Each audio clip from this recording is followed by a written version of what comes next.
Crônicas do Amanhecer, por Feijão Centro Espírita Allan Kardec de Balneário Gaivota, 17 de janeiro de 2021.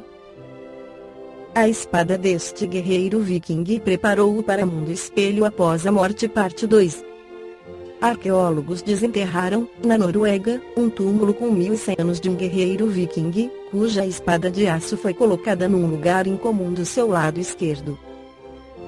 Normalmente, os guerreiros viking prendiam a sua espada do lado esquerdo para que pudesse ser puxada com a mão direita. Mas, nos túmulos, geralmente, as espadas eram colocadas do lado direito, explica ao site Live Science Raymond Salvage, responsável pela escavação e arqueólogo do Museu da Universidade Norueguesa de Ciência e Tecnologia NTNU. Esta discrepância, isto é, os vikings enterrarem as suas espadas no lado oposto do corpo onde as armas eram usadas, levou alguns arqueólogos a pensar que os vikings acreditavam num mundo espelho depois da morte.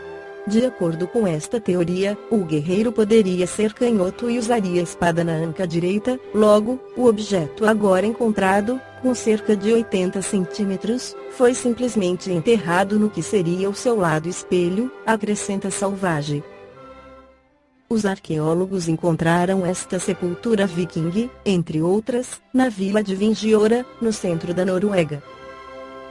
Até agora, a equipe encontrou cerca de 10 cemitérios que contêm cerca de 20 sepulturas, incluindo 2 casas mortuárias e 3 barcos funerários.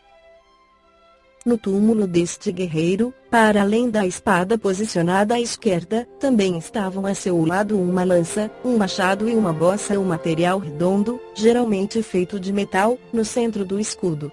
O facto de ter sido enterrado com um conjunto completo de armas diz-nos que era um guerreiro e, na época dos vikings e no início da Idade Média, a maioria dos guerreiros eram homens livres que tinham as suas próprias fazendas, disse Salvage num comunicado da Universidade Norueguesa.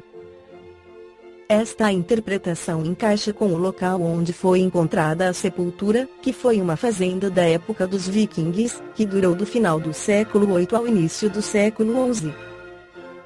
Os investigadores estão, agora, a estudar os restos mortais descobertos, tendo a esperança de conseguir perceber o sexo, a idade e quaisquer sinais físicos de doenças deste guerreiro. No capítulo 2 do Evangelho segundo o Espiritismo, Allan Kardec esclarece sobre a vida futura. Esse dogma pode ser considerado, portanto, como ponto central do ensinamento do Cristo. Eis porque está colocado entre os primeiros, no início desta obra, pois deve ser a meta de todos os homens. Só ele pode justificar os absurdos da vida terrestre e harmonizar-se com a justiça de Deus. Os judeus tinham ideias muito imprecisas sobre a vida futura. Acreditavam nos anjos, que consideravam como os seres privilegiados da criação, mas não sabiam que os homens, um dia, pudessem tornar-se anjos e participar da felicidade angélica. Segundo pensavam, a observação das leis de Deus era recompensada pelos bens terrenos, pela supremacia de sua nação no mundo, pelas vitórias que obteriam sobre os inimigos. As calamidades públicas e as derrotas eram os castigos da desobediência. Moisés o confirmou, ao dizer essas coisas, ainda mais fortemente, a um povo ignorante, de pastores, que precisava ser tocado antes de tudo pelos interesses deste mundo. Mais tarde, Jesus veio lhes revelar que existe outro mundo, onde a justiça de Deus se realiza. É esse mundo que ele promete aos que observam os mandamentos de Deus. É nele que os bons são recompensados.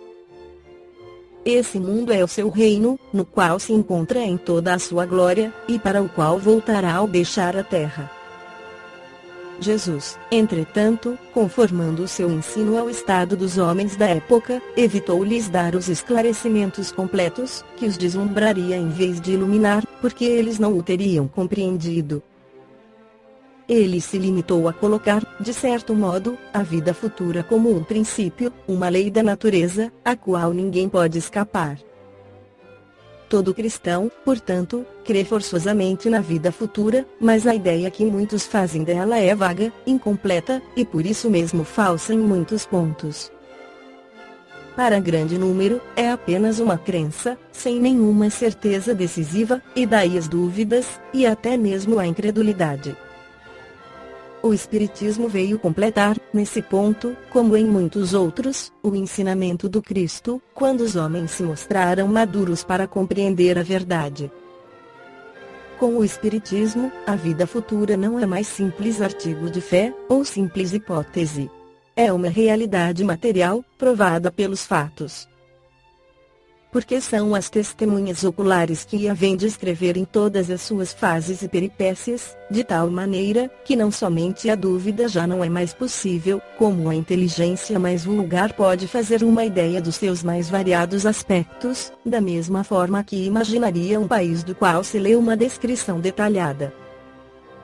Ora, esta descrição da vida futura é de tal maneira circunstanciada, são tão racionais as condições da existência feliz ou infeliz dos que nela se encontram, que acabamos por concordar que não podia ser de outra maneira, e que ela bem representa a verdadeira justiça de Deus. Esta foi a crônica do amanhecer de 17 de janeiro de 2021. Por Feijão Centro Espírita Allan Kardec de Balneário Gaivota. Que a paz esteja com todos.